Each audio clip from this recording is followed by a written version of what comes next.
how to fix restricted communication on PS5.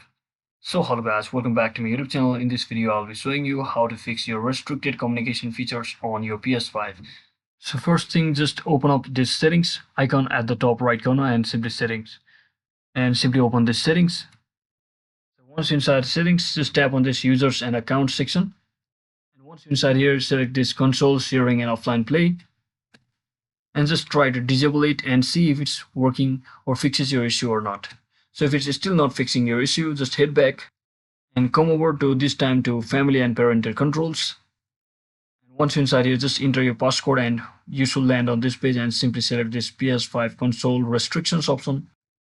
Now all you have to do is just come over to this temporary disable PS5 console restriction and just disable it if you have enabled it, and your issue should be fixed just like that. So thanks for watching guys, don't forget to like and subscribe to the channel, see you on the next one.